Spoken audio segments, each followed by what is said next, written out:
تو خدا را اپنے معاملات کو کسی کے مال کو غصب کرنے سے، کسی کو دھوکہ دینے سے، کسی بھائی کا مال کھانے سے اجتناب کریں۔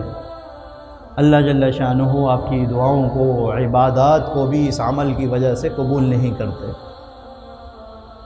ہم لگے ہوئے ہیں عبادات میں، مناجات میں، اللہ کو راضی کرنے میں، اور ایک دو معاملے کی وجہ سے ہم اللہ کی ناراضگی کو لے رہے ہوں۔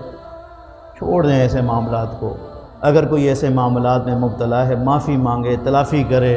اپنے جو ماتحت لوگ ہیں، اپنے سامنے والا تاجر ہے یا کوئی بھی، کیونکہ آپ اپنے آپ کو دھوکہ نہیں دے سکتے، میں بار بار یہ بات کہتا ہوں۔ اگر آپ نے کسی کو دھوکہ دیا ہے، چاہے کوئی بھی معاملہ چل رہا ہو، آپ کا دل آپ کو اندر سے اشارے دے گا، یار تو غلط کر رہا ہے، غلط کر رہا ہے، غلط ہو رہا ہے، غلط ہو رہا ہے، غلط ہو رہا ہے۔ چاہے کیس آپ کا اچھا جا رہا ہو، چاہے مال اچھا کما رہے ہوں، چاہے اس کے پاس ثبوت نہ ہو، کچھ نہ ہو، مگر آپ کا دل آپ کو اندر سے کہے گا نہیں، دھوکہ کر رہا ہے، دھوکہ کر رہا ہے، دھوکہ کر رہا ہے۔ جب آپ کا دل آپ کو اشارہ دے دے، ایک بہت خوبصورت بات کسی عالم نے کی، یہ دل کا اشارہ دینا حقیقت میں اللہ کی طرف، اپنی طرف بلانے کا اشارہ ہوتا ہے۔ سبحان اللہ۔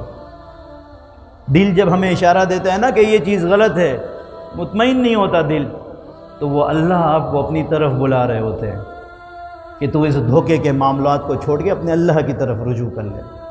تو خدا را کسی بھی معاملے میں آپ کا دل دھڑک رہا ہے یا وہ کہہ رہا ہے کہ غلط ہے، فوراً توبہ کریں، معافی مانگیں، چھوڑ دیں، اپنا حق بھی چھوڑ دیں۔ قرآن میں تو ہے کہ اگر آپ اس طاقت پر ہیں کہ اپنا بدلہ لیں کسی سے، اور آپ اللہ کے لیے اس کو معاف کر دیں، آخرت میں تو اس کا بدلہ ملے گا، مگر اللہ کے پسندیدہ شخصوں میں آپ کا شامل ہو جاؤ گے، اللہ کے پسندیدہ لوگوں میں شامل ہو جاؤ گے۔ والعافین عن الناس، لوگوں کو معاف کر دیا آپ نے، اللہ آپ کی تمام خطاؤں کو معاف کر دیں گے۔ اللہ جل شانہ مجھے اور آپ کو عبادات کے ساتھ ساتھ رزق حلال کما کر خود بھی اور اپنی اولاد کو رزق حلال کما کر کھلانے کی توفیق عطا فرمائے، اور اپنے معاملات کو صاف کرنے کی توفیق عطا فرمائے۔ وآخر دعوانا الحمدللہ رب العالمین۔